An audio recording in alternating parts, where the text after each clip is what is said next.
Halo guys, jadi malam ini gue lagi di endorse COVID ya. Syaratnya sih simple. Komika bintang Emon mengumumkan dirinya positif COVID-19. Kondisinya saat ini diumumkan di Instagram pribadinya dengan gaya satire. Bintang pun menjelaskan kondisinya sekarang. Halo guys, jadi malam ini gue lagi di endorse COVID ya. Syaratnya sih simple. Tinggal napas terengal-engal, terus mual-mual, terus batuk-batuk, sama sakit kepala banget. Oh, sama harus siap dituduh bagian dari konspirasi dan harus siap disumpah. Gaya satire bintang Emon ini dinilai warganet menyindir jering SID yang tidak mempercayai adanya virus COVID-19. Apalagi sebelumnya ramai pembicaraan warganet terkait jering SID yang menyerang selebgram Sarah Filoid usai mengumumkan terinfeksi virus COVID-19 di Instagram. Jering menuding Sarah Filoid di-endorse untuk mempromosikan COVID-19. Karena hal inilah, ramai warganet menduga gaya satire bintang Emon saat mengumumkan dirinya positif COVID-19 ditujukan untuk menyindir jering SID. Halo guys, jadi malam ini gue lagi di endorse COVID ya. Syaratnya sih simple.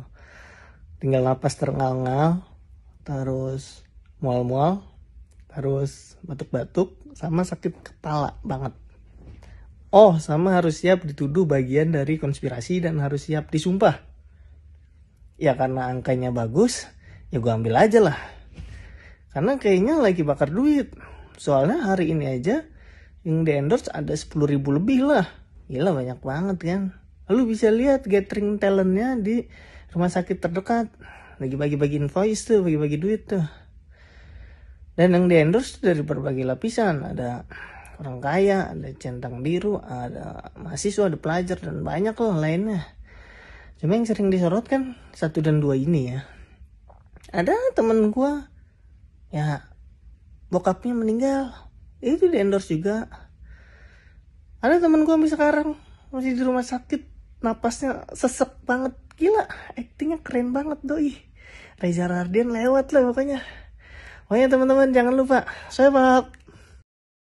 Dalam video satir itu, bintang Emon sebenarnya ingin mengungkapkan bahwa bahaya COVID-19 itu nyata.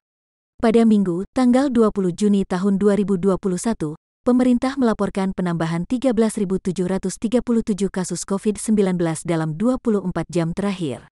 Dengan begitu, hingga minggu kemarin total kasus COVID-19 di tanah air berjumlah 1.900.000.